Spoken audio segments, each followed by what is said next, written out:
Hello friends, today we are going to discuss modern period. We have started the series of history of English language and literature and we have uploaded all the periods before modern age. Today we will discuss about modern age. So let's start modern period.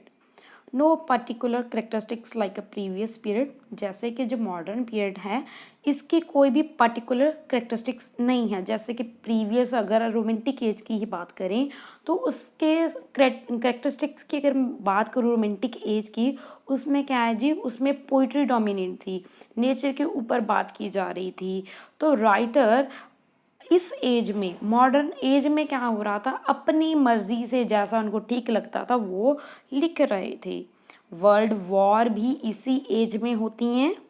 Due to war people are depressed. War की वजह से लोग depressed हैं. Abundance of literature, बहुत सा 20th century में बहुत सा लिटरेचर प्रोड्यूस भी होता है. मॉडर्न एज में बहुत सा लिटरेचर प्रोड्यूस किया जाता है. पीरियडाइजेशन ऑफ मॉडर्न पीरियड, तो अगर हम पीरियडाइजेशन की बात करें तो जर्नली एक्सेप्ट किया जाता है कि 1895 to 1945 this is the generally period of modern age. Period of high modernism 1910 to 1930 इसको माना जाता है. डेट आर नॉट रिजिड, ये जो डेट्स हैं वो रिजिड नहीं है, पक्की नहीं है. ये बहुत से हिस्टोरियन अलग अलग डेट्स बताते हैं मॉडर्न पीरियड की. ओके, फर्स्ट वर्ल्ड वॉर की अगर बात करें 1914 में स्टार्ट हुई थी. 1918 में वर्ल्ड वॉर जो फर्स्ट है वो ख़त्म हुई थी. जर्नल बैकग्राउंड देखा जाए मॉडर्न एज का, इमेंसिपेशन मीन्स फ्रीडम मिल गई थी कॉलोनलिज्म से. जैसे कि ब्रिटेन ने बहुत से जो कंट्रीज थी उसके उनको अपनी कॉलोनी बनाया हुआ था, अब वो फ्री हो गई थी एमेंसिपेशन एक्ट के थ्रू. डिस्ट्रक्शन, वॉर की वजह से बहुत सा डिस्ट्रक्शन हमें देखने को मिलता है. टेक्नोलॉजी के ऊपर डिपेंडेंस बहुत ज़्यादा बढ़ गई थी. जैसे रेडियो एंड सिनेमा बहुत ज़्यादा फ्लरिश हो गए थे. रैपिड अर्बनाइजेशन हो रहा था, लोग शहरों की तरफ दौड़ रहे थे, शहरों में आकर सिटीज़ में आकर बसने लग गए थे. इकोनॉमिकल डिप्रेशन भी आया था 1930s में और ये वॉर्स के कारण आया था ये depression. Due to wars, the realization that man was perfectly capable of destroying what he had built, that cruelty is an integral feature of human psychology. तो वॉर की वजह से लोगों के माइंड सेट ऐसा हो गया था कि ये जो इतना बनाया है हमने, ये इतनी तरक्की होने के बाद क्या है जी, वो डिस्ट्रॉय भी हो सकता है. ओके, वॉर की वजह से. आइडियोलॉजिकल कॉन्फ्लिक्ट भी हमें देखने को मिलते हैं. एक तरफ थे कैपिटलिस्ट, एक तरफ थे कम्युनिस्ट. जो कैपिटलिस्ट थे वो वो चाहते थे कि सब कुछ प्राइवेट होना चाहिए, और जो कम्युनिस्ट चाहते थे कि जो भी है, कोई भी बिजनेस है, कुछ भी है, वो उसके ऊपर गवर्नमेंट का कंट्रोल होना चाहिए. तो आफ्टर वर्ल्ड वॉर सेकेंड भी हुई थी, 2 वर्ल्ड वॉर हुई हैं. तो वर्ल्ड वॉर भी हुई, वर्ल्ड वॉर 1 भी हुई मॉडर्न एज में, वर्ल्ड वॉर 2 भी हुई, और वर्ल्ड वॉर 1 सेकेंड के बाद क्या होता है कि कोल्ड वॉर स्टार्ट हो जाती है. एक कोल्ड वॉर स्टार्ट होती है यूएसए यानी कि यूनाइटेड स्टेट्स ऑफ अमेरिका और सोवियत यूनियन के बीच में. Both did not start any war, दोनों ने कोई भी वॉर स्टार्ट नहीं की. Only was showing there powers, मगर वो दोनों अपनी अपनी पावर शो कर रहे थे. 1991 में Germans Berlin was fell down. Germany का जो बर्लिन शहर वो गिर जाता है, जिसकी वजह से जो सोवियत यूनियन है वो भी अलग अलग टुकड़ों में बट जाती है. तो अब जो अमेरिका है वो सुपर पावर बन जाता है. लार्ज स्केल रिफ्यूजी मूवमेंट चलती हैं जिसकी वजह है जेनोसाइडल वॉर्स. रेसिज्म भी हमें देखने को मिलता है, डिस्क्रिमिनेशन हो रहा था रेसिस्ट पे, पॉवर्टी बहुत ज़्यादा थी इस एज में, अनएम्प्लॉयमेंट था, civil rights movement in USA, civil rights movement शुरू हो गए थे यूएसए में, यूनाइटेड स्टेट ऑफ अमेरिका में, Russian revolution 1917, this is also very important revolution, new colonialism, new colonialism क्या है, न्यू ट्रेंड हो गया था, जैसे पहले कॉलोनी बनाई हुई थी उसके ऊपर सारा कंट्रोल था ब्रिटिश का, यानी कि जिसको अपनी वो कॉलोनी बनाता था तो वो क्या है जी उसके सब उसके अंडर में होता था।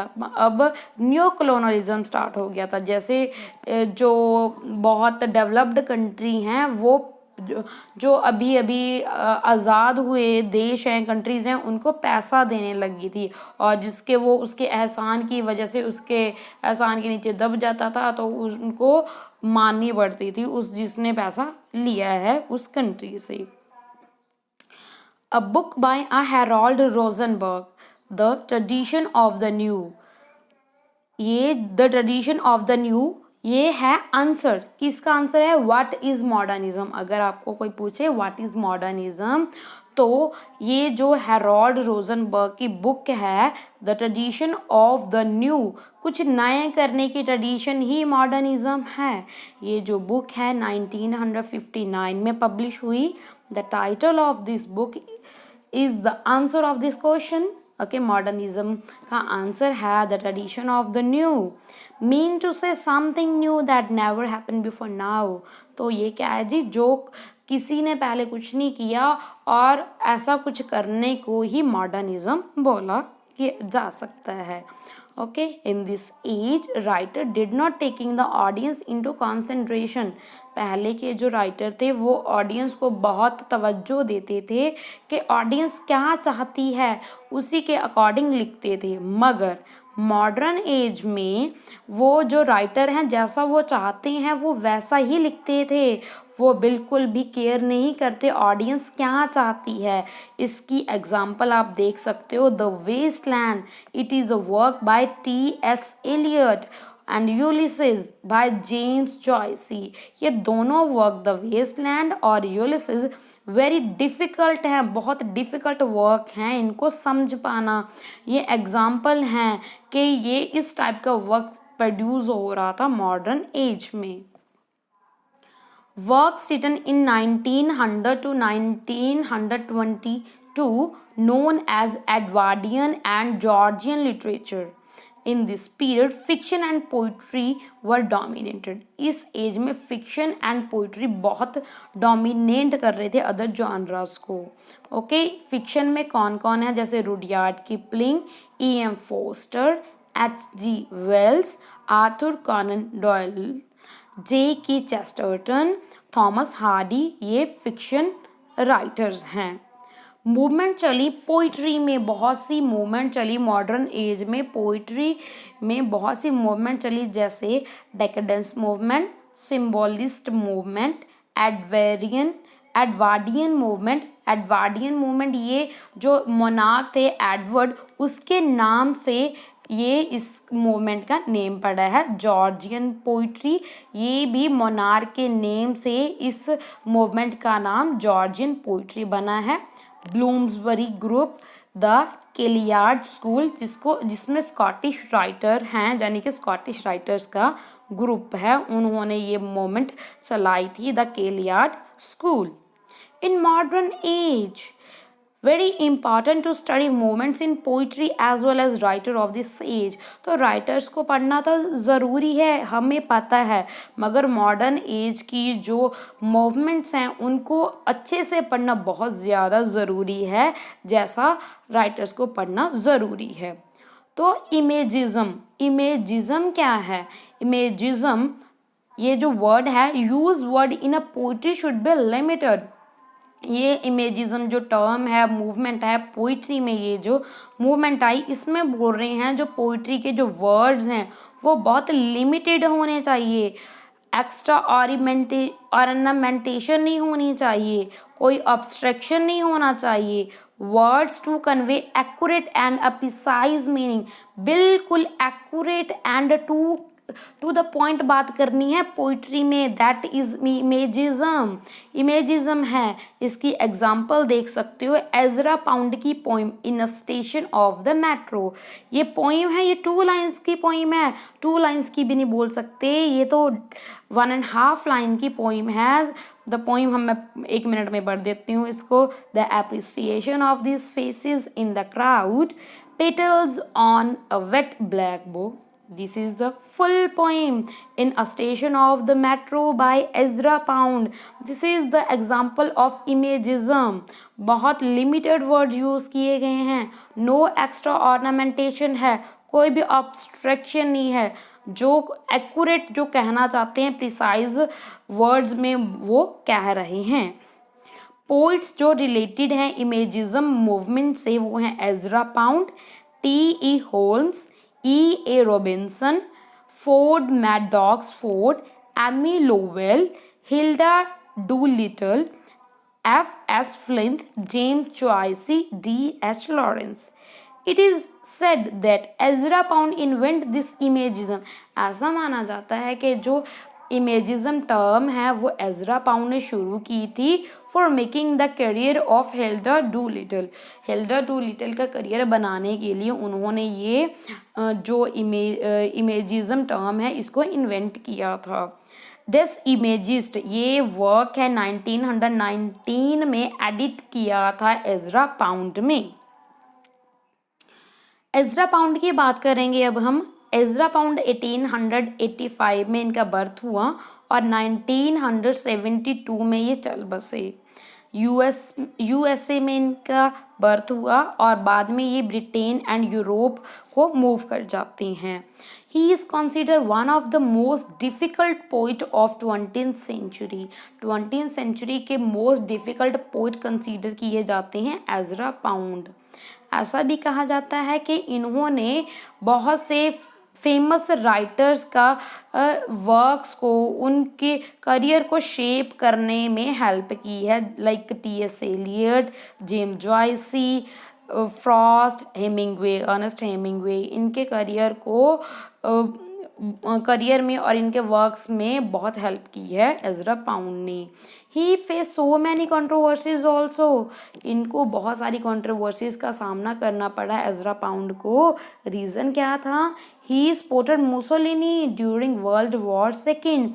वर्ल्ड वॉर सेकेंड के समय इन्होंने मुसोलिनी को सपोर्ट कर दिया था। दैट्स वाई फॉर दिस, इसके लिए इनको अरेस्ट किया गया 1945 में अमेरिकन फोर्सेस के द्वारा, और ट्रायल में उनको इंसेन यानी कि पागल भी डिक्लेयर कर दिया जाता है।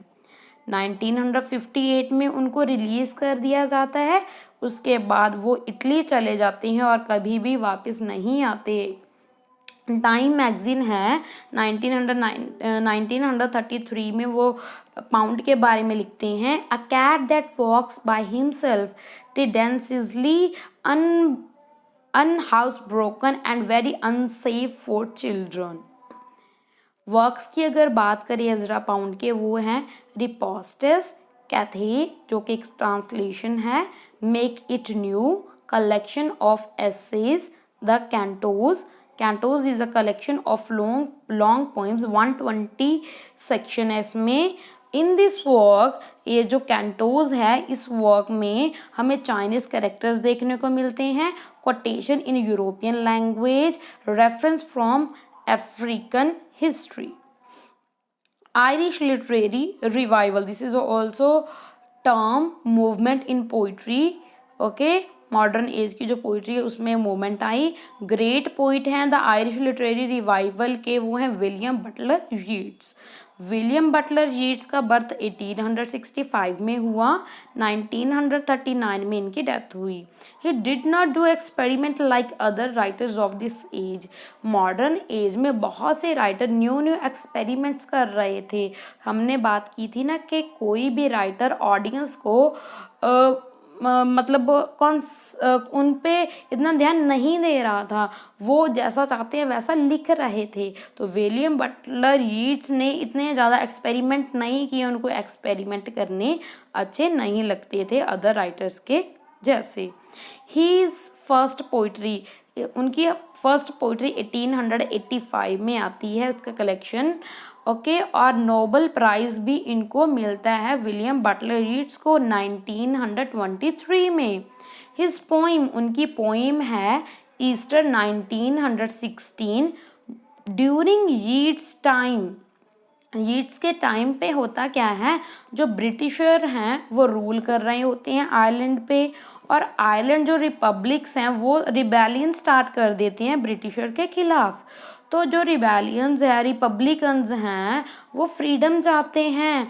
तो मगर जो ब्रिटिशर्स हैं वो इस रेबेलिशन को सप्रेस कर देते हैं, जिसकी वजह से ये रिबेलियन है, मूवमेंट है, वो अनसक्सेसफुल रह जाता है। जितने भी लीडर्स होते हैं, ग्रुप के मेन लीडर्स होते हैं, उनको फांसी दे दी जाती है। इस इंसिडेंट के बाद ही वो ये ईस्टर 1916 पोइम लिखते हैं William Butler Yeats. He was try to experiment in poetry. तो इन्होंने वैसे इतने एक्सपेरिमेंट नहीं किए, मगर फिर भी इन्होंने पोइट्री में थोड़े से एक्सपेरिमेंट करने की कोशिश की है। लाइक टू वॉइस्ड पोइट्री लिखने की कोशिश की है, जैसे feminine mask and masculine poetry लिखने की कोशिश की है इन्होंने। यानी कि फेमिनिन एंड मस्कुलिन दोनों टाइप के जो करेक्टरिस्टिक्स हैं वो पोइट्री में शो करने की कोशिश की है। Sailing to Byzantium 1928, this is a poem written during old age. जब वो बूढ़े हो गए थे तब उन्होंने ये पोइम लिखी थी, sailing to Byzantium. Sailing to Byzantium में ये बताते हैं कि जब कोई बूढ़ा हो जाता है तो किसी की भी कोई भी कीमत नहीं रहती, पुरानी चीज़ की कोई कीमत नहीं रहती। तो अब वो रिलीजन की तरफ जाना चाहते हैं। तो यानी कि जैसे बुढ़ापे में सब कोई रिलीजन की तरफ दौड़ता है, तो ये भी रिलीजन का सहारा लेकर अपनी ज़िंदगी को सुधारना चाहते हैं। बाइजेंटियम की अगर बात करूँ, ये old name of the Istanbul जो एक सिटी है तुर्की में। The second coming, this is also very important poem of William Butler Yeats. It is believed in Christian religion when there will, ये क्रिश्चियन रिलीजन में ऐसा माना जाता है कि जब धरती पे बहुत ज़्यादा अत्याचार बढ़ जाएगा, जुल्म बढ़ जाएगा, इमोरल वैल्यूज़ बढ़ जाएंगी, लालच बढ़ जाएगा, तो क्या होगा, जीसस क्राइस्ट दोबारा इस धरती पे आएंगे रिफॉर्म करने के लिए। तो इसी के ऊपर द सेकेंड कमिंग पोइम लिखी है, और ये इन्होंने पोइम लिखी है वर्ल्ड वॉर फर्स्ट के बाद में, क्योंकि बहुत सी क्रूएलिटी हुई थी, बहुत से क्राइम होने लग गए थे। ये सब कुछ देखकर उनको ऐसा वो कहते हैं कि अब जीसस क्राइस्ट आएंगे, क्योंकि बहुत ज़्यादा पाप बढ़ गया है दुनिया पे, इसलिए। अब हम बात करेंगे टी.एस. एलियट की। 1888 में इनका बर्थ हुआ, 1965 में टी.एस. एलियट की डेथ हुई। ये ग्रेटेस्ट पोइट माने जाते हैं मॉडर्न एज के। फुल नेम है इनका थॉमस स्टर्न्स एलियट। अमेरिका में इनका बर्थ हुआ, और उसके बाद ये 1914 में इंग्लैंड मूव कर जाते हैं। इनको नोबेल प्राइज़ भी मिलता है लिटरेचर के लिए 1948 में। इनका इम्पॉर्टेंट एंड फेमस वर्क है द वेस्टलैंड। इस वर्क में वो मॉडर्न एज को एज अ वेस्ट बोल रहे हैं। मॉडर्न एज में जो लाइफ है वो बिल्कुल भी इनफर्टाइल बन गई है, इनफर्टाइल हो गई है मॉडर्न एज में हर एक इंसान की लाइफ। वी कैन सेव, वो बोलते हैं हम जो हमारी लाइफ है उसको सेव कर सकते हैं ओनली थ्रू स्पिरिचुअलिटी। जो वो बोलते हैं स्पिरिचुअलिटी ही एक ऐसा रास्ता है जिसके साथ हम अपनी जो ये लैंड है इसको दोबारा से फर्टिलाइज कर सकते हैं, नहीं तो ये बिल्कुल ही वेस्ट बन गई है ये land. Okay. The love song of Alfred J Prufrock, ये भी एक पोइम है जिसमें वो स्ट्रीम ऑफ कॉन्शियसनेस का यूज़ करती हैं। स्ट्रीम ऑफ कॉन्शियसनेस का मतलब मैं इजी लैंग्वेज में बताऊं, जब कोई करेक्टर की इनर फीलिंग, मेंटल फीलिंग को रिप्रेजेंट किया जाता है, that is known as stream of consciousness. Virginia Woolf and James Joyce, इन्होंने बहुत अच्छा काम किया है स्ट्रीम ऑफ कॉन्शियसनेस में। द मेटाफिजिकल पोइट्स, ये ऐसे है टी.एस. एलियट ने लिखा है और उन्होंने टर्म भी पॉपुलराइज्ड की, वो है ऑब्जेक्टिव कोरिलेटिव, अपने ऐसे हैमलेट एंड हिज प्रॉब्लम्स में। और इन्होंने प्लेस भी लिखी हैं जैसे murder in the cathedral, the cocktail party, the confidential clerk. This are the plays which were written by T S. Eliot. The war poetry, the war poetry यानी कि war का जो वॉर हुई थी ना मॉडर्न एज में, उसके ऊपर किन किन राइटर ने पोइट्री लिखी उसके बारे में है। ये मॉडर्न एज में भी द वॉर पोइट्री भी एक मूवमेंट है। द वॉर पोइट्री में जो पोइट्स हैं वो रिप्रेजेंट करते हैं कि ये यहाँ पे वॉर का वैसे कोई भी फ़ायदा नहीं है, कोई भी एडवांटेजेस नहीं है, वॉर किसी भी प्रॉब्लम का सल्यूशन नहीं है, ये उनका मानना है। वॉर पोइट्री में ये वो अपने आइडियाज़ बताते हैं। इन दिस पोइट्री, जो इस पोइट्री में, वॉर पोइट्री में जो डेड सोल्जर्स हैं उनको लूज़र और विक्टिम्स रिप्रेजेंट किया गया है, ना कि उनको हीरो रिप्रेजेंट किया गया है। सिगफ्रिड सेसन जो एक पोइट हैं, उन्होंने वर्क लिखा काउंटर अटैक, जो कि वो क्रिटिसाइज करता है वॉर को। He said war is useless suffering, वो बोलते हैं ये बेमतलब की सफरिंग है वॉर तो। एडमंड ब्लंटन, ये भी एक वॉर पोइट हैं, उन्होंने वर्क लिखा अंडर टर्न ऑफ वॉर। ये वर्क है जिसमें वो रिप्रेजेंट करते हैं कि जो वॉर है कैसे नेचर को डिस्ट्रॉय करती है।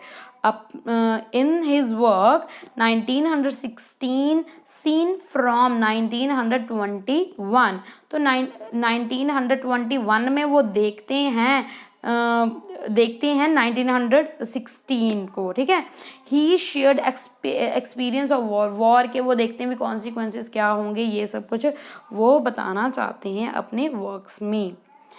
और हैं एडमंड थॉमस, इसाक रोजनबर्ग, ये भी वॉर पोइट्स हैं, इन्होंने भी वॉर के ऊपर लिखा है। विल्फ्रेड ओवन, ये मारे गए थे, इनकी डेथ हो गई थी फर्स्ट वर्ल्ड वॉर में। वुमेन पोइट्स भी हैं जिन्होंने वॉर पोइट्री लिखी है, जैसे Madeline Ida Bedford, Eva Dobell, Jessie Pope. Okay, आगे द वॉर पोइट्री में अ शॉफ्टशाइन लैंड बाय ए हाउसमैन, ये कलेक्शन है 63 पोइम्स का, जिसको 1896 में पब्लिश करवाया गया। और ये जो वर्क है it is a very important, because ऐसा माना जाता है कि जब सोल्जर वॉर करने के लिए जा रहे थे तो उन्होंने इस बुक को रीडिंग करने के लिए अपने पास रखा था, लेकर गए थे। क्यों लेकर गए थे? क्योंकि इस बुक में बहुत से ऐसे टॉपिक्स हैं जो सोल्जर की लाइफ के साथ रिलेटेड हैं, उनकी लाइफ के साथ कनेक्ट करते हैं। That's why they carry this book with them.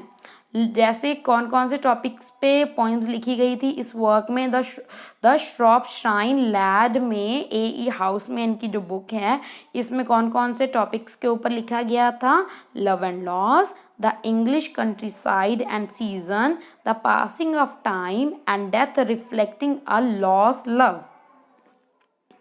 आगे है अ शॉफ्टशाइन लैड बाय ए हाउसमैन, ये फेमस पोइम है इस बुक में से। Because I liked you better than suits a man to say I irked you and I promise to throw the thought away.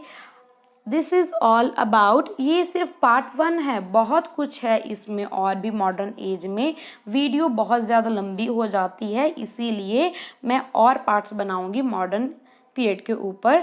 Thank you for listening me, God bless you and best of luck for your exams.